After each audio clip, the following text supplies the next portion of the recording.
Olá, pessoal! Aqui estamos para mais uma das nossas videoaulas do nosso curso FIC Novos Caminhos, a disciplina de Administração Financeira, curso de Assistente Financeiro. Nesse tópico, da semana 4 ao 8 de julho, meu objetivo foi explicar o que são as demonstrações financeiras.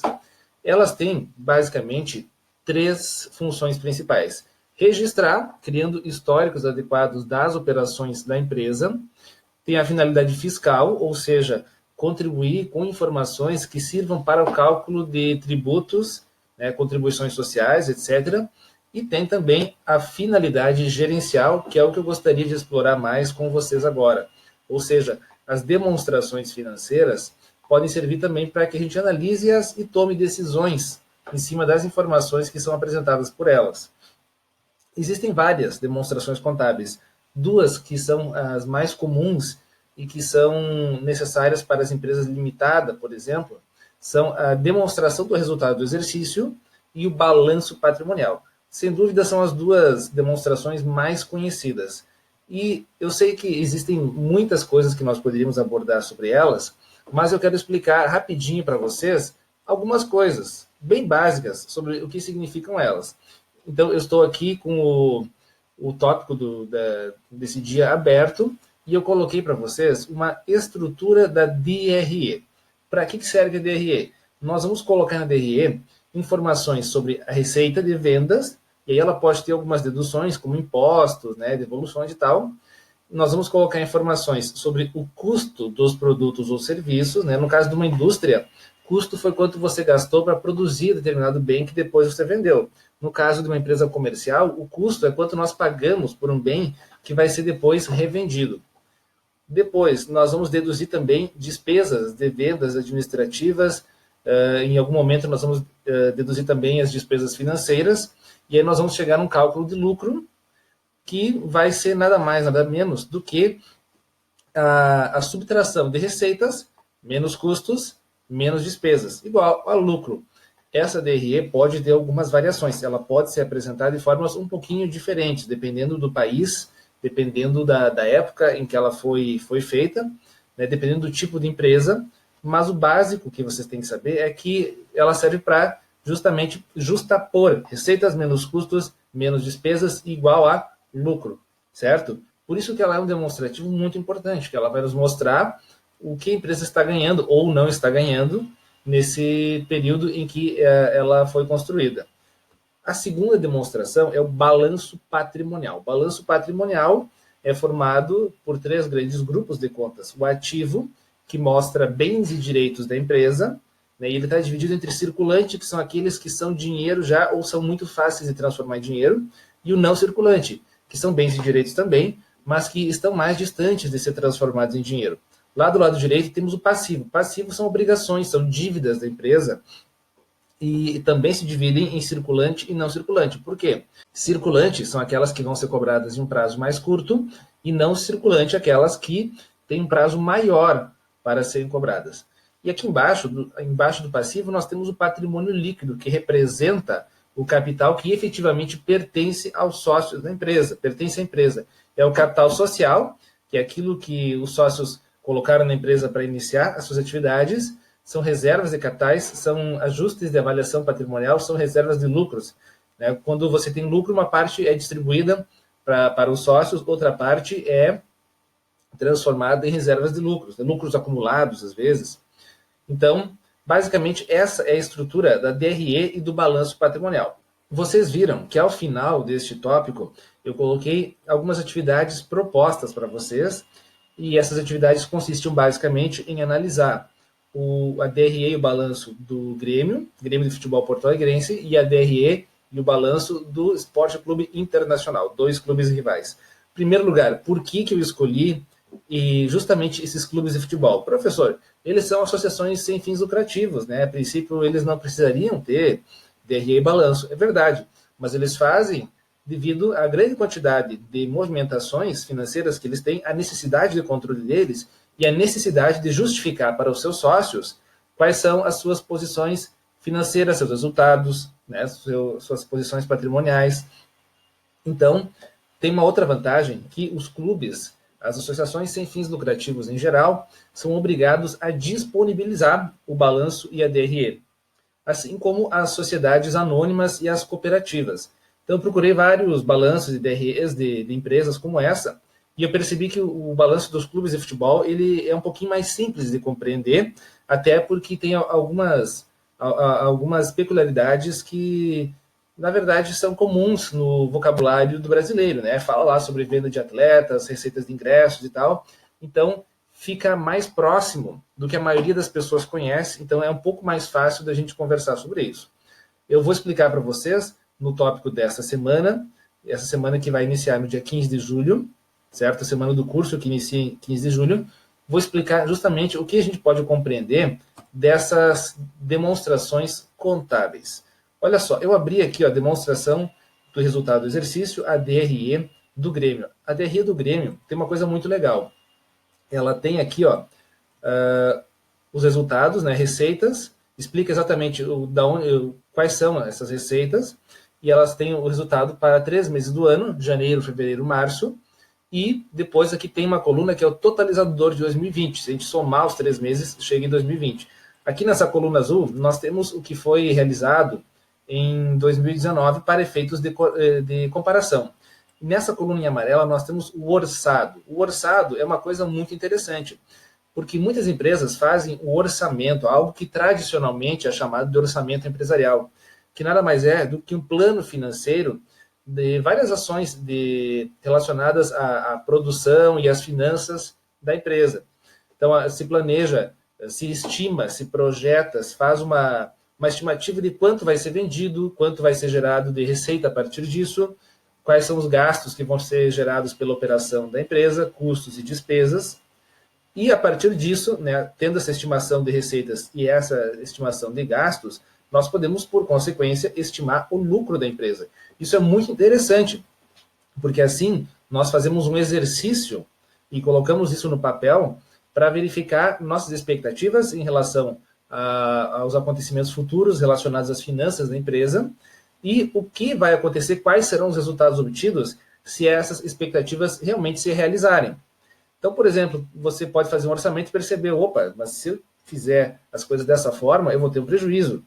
E aí a gente consegue se antever alguns problemas, voltar à fase de planejamento e repensar as coisas. Então a gente faz um novo orçamento, tenta projetar vendas de uma maneira diferente, tenta trabalhar fomentando outros produtos, com promoções, tenta diminuir gastos de alguma forma, e aí a gente consegue criar um planejamento que vai nos levar a uma projeção de lucro, que é o que a gente deseja.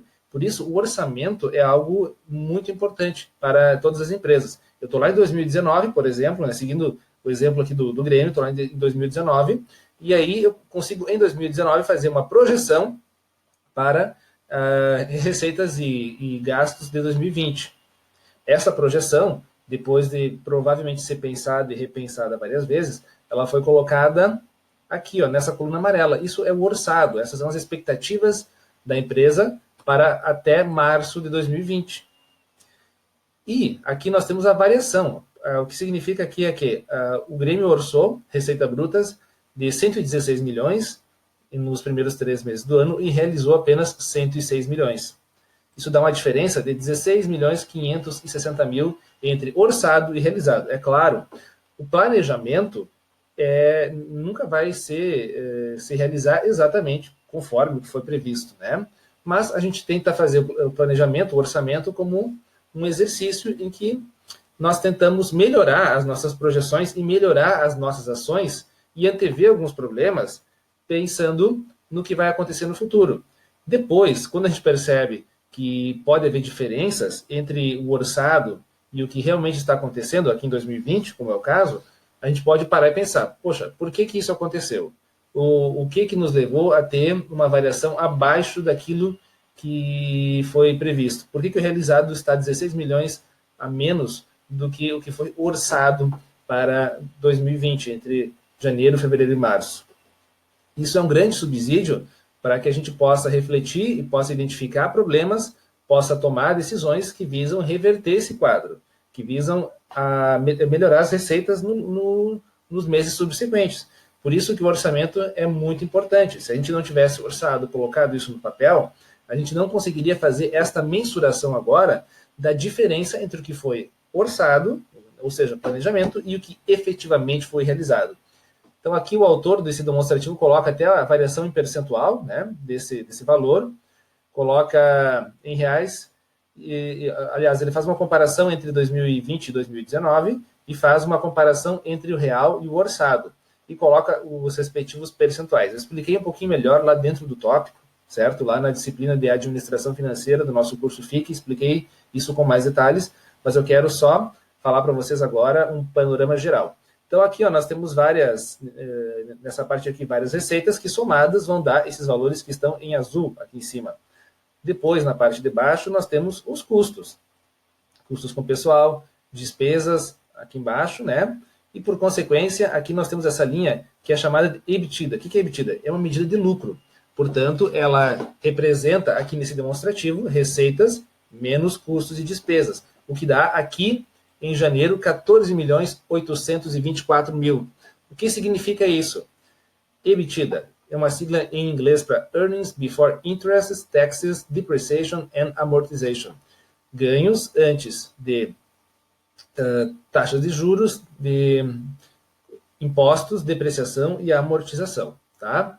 Isso não se apavore com a sigla em inglês, a gente costuma usar EBITDA, mas tá? É só uma forma mais bonita da gente falar que esse é o lucro gerado pelas atividades, digamos, ordinárias da empresa, né?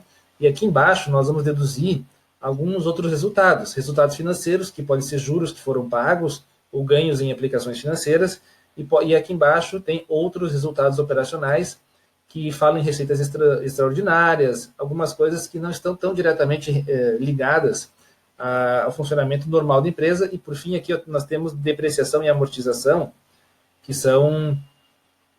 depreciação, na verdade, é um gasto que não impacta o caixa, né? Representa a desvalorização de alguns bens ao longo do tempo, e se transforma em custo, né? Aqui na DRE. E amortizações são valores que nós pagamos para deduzir empréstimos, né? Para efetivamente pagar empréstimos que nós tomamos. Todo mês você tem uma parcela, uma parte daquela parcela do empréstimo é juros e outra parte é a amortização, tá? É o que você está usando para pagar empréstimos. Eu não posso considerar que isso é um custo ou uma despesa. Na verdade, eu estou aumentando o meu patrimônio, né? Estou pagando uma dívida quando isso acontece. Por isso, não está classificado como custos ou despesas, mas o Grêmio resolveu colocar isso aqui no seu demonstrativo. O que significa isso? 9.590.000 positivo. Significa que lá no mês de janeiro o Grêmio conseguiu um resultado positivo de 9.590.000. Muito legal. Depois aqui em fevereiro tem uma queda de 77.000 e depois em março um resultado positivo de 2.352.000. Muito bem. Agora vamos tentar observar como está o balanço patrimonial. A DRE era sobre resultados que foram obtidos lá nos 3 primeiros meses do ano. Quanto nós ganhamos de lucro, ou poderia ser prejuízo também, nesses 3 primeiros meses do ano. Já o balanço patrimonial é um pouquinho diferente. Ele mostra a situação do patrimônio do clube. De um lado, o ativo, como a gente já falou antes, bens e direitos. Do outro lado, passivo, que são dívidas, e o patrimônio líquido. Vamos ver o que a gente consegue entender desse balanço do Grêmio. Olha só, em janeiro de 2020, nós temos 74.845.000 em ativo circulante, coisas que nós conseguimos transformar em dinheiro no curto prazo. Por exemplo, caixa e equivalentes de caixa. O que é caixa? Dinheiro, né? O que é equivalente de caixa? Algo que é como se fosse dinheiro, tipo depósitos em conta bancária. Aplicações financeiras, etc., coisas que a gente consegue transformar em dinheiro no curto prazo. No não circulante, nós temos coisas que são ativos, que pertencem ao Grêmio, mas não são tão facilmente transformáveis em dinheiro. Talvez tenham prazo para receber esses valores aí. Então, tenho investimentos judiciais, tenho investimentos que podem ser em outras empresas, por exemplo, imobilizado, que geralmente são imóveis. Nesse caso do Grêmio, são também o valor dos jogadores, né? Vai entrar no imobilizado. Que mais? Se nós observarmos o passivo, ele também segue a lógica de circulante e não circulante. Circulante são coisas que têm que ser pagas logo. e não circulante são coisas que nós temos mais prazo para pagar. Se nós observarmos aqui, temos um circulante de 133 mil e um não circulante de 356 mil. Então, a maior parte das dívidas está para ser cobrada em prazo mais longo. Isso é bom, isso ajuda um pouco a liquidez, né? A maior parte das dívidas é de longo prazo. Mas, por outro lado, se nós observarmos aqui no ativo, também a gente tem a maior parte dos ativos em coisas que não são tão facilmente transformadas em dinheiro, né? Então, essa situação não é tão confortável assim. Se nós somarmos o ativo e o circulante mais não circulante, nós temos um total aqui, ó, de 364 milhões em ativos lá no mês de janeiro de 2020. Nossa, muito dinheiro, muito legal. Mas vamos olhar o passivo. Se eu somar o passivo, né, circulante mais não circulante, eu tenho 133 milhões, tenho mais 356 milhões, e agora eu vou ver quanto que eu tenho de patrimônio. O que é o patrimônio? É o ativo menos o passivo, é o que me sobra. Bom, eu chego aqui e vejo que tem um númerozinho entre parênteses, né? Significa negativo. Significa que se eu pegar o ativo do Grêmio e deduzir o seu passivo, eu chego no valor negativo, menos 124 milhões 940 mil. Significa que o Grêmio tem mais dívidas do que bens e direitos. Tá? Isso não é uma coisa tão incomum e a gente costuma chamar popularmente isso de passivo a descoberto. Então, a situação patrimonial do Grêmio não é muito boa. Ela teve bons resultados nos últimos períodos, em janeiro, fevereiro e março. Mas a situação patrimonial dela não é muito boa. Ela tem passivo a descoberto de 124 milhões, certo? Vamos observar uma outra coisa que eu coloquei para vocês, que foi o balanço de EDRE do Inter. Aqui nós temos uma página do Inter, que é Portal de Transparência, onde tem várias informações contábeis. Se nós pegar aqui relatórios financeiros, aliás, demonstrativos contábeis, balancete e DRE do exercício corrente. Vamos ver o que tem aqui. Ó. Nós temos o balanço patrimonial primeiro e aqui embaixo a DRE. Vou começar pela DRE porque foi o que eu fiz quando eu analisei o Grêmio. A gente tem aqui uma DRE que é simplificada, né? Ela tem só algumas contas principais. A gente costuma dizer nesse caso que é uma DRE sintética. Nós temos receita líquida 69 milhões em abril de 2020. Bastante? É, só que nós temos custos de 92 milhões. Isso já gera um valorzinho negativo aqui de 22 milhões 417 mil. Como é que eu sei que é negativo? Porque está entre parênteses.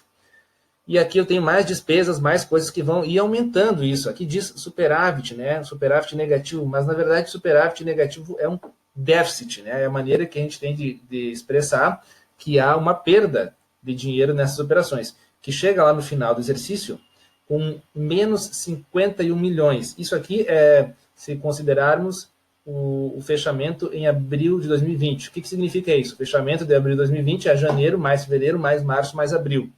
E temos um comparativo com o fechamento de dezembro de 2019. Então, é uma situação bem ruim, né? Um prejuízo de 51 milhões é uma situação bem complicada. Se nós observarmos o balanço do Internacional, segue mais ou menos a estrutura do balanço do Grêmio, lógico, né? Porque existem padrões para isso. Nós temos aqui também ativo circulante, ativo não circulante. Uma coisa que a gente percebe aqui, ó, é que o ativo não circulante do Internacional é 1 bilhão 147 milhões 349 mil. Muito dinheiro, tá? Então, se a gente pegar esse ativo circulante mais o ativo não circulante e nós deduzirmos o passivo circulante mais não circulante, que são as dívidas, né? Ativo menos passivo, nós vamos chegar num patrimônio social de 241 milhões 370 mil. Então, isso é um valor bem expressivo, né? Tem um patrimônio próprio, um capital próprio de 241 milhões. Isso é uma coisa muito boa. E nesse sentido, a situação patrimonial do Internacional é bem melhor do que a situação do Grêmio. Claro que a gente tem que ver também que parte desse patrimônio é relativo a ajustes de avaliação patrimonial, algum bem que o pessoal pegou e reavaliou o valor e provavelmente ele foi aumentado de valor, né? A gente tem que compreender isso também. Talvez o Grêmio tenha alguns ativos lá que não sofreram esse ajuste de avaliação patrimonial. Pode ser. Mas, de uma maneira geral, a demonstração financeira do Internacional está bem melhor que o do Grêmio, né?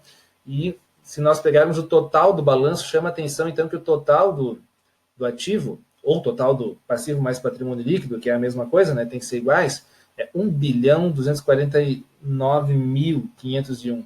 É muito dinheiro, mais de R$ 1 bilhão em 2020, certo?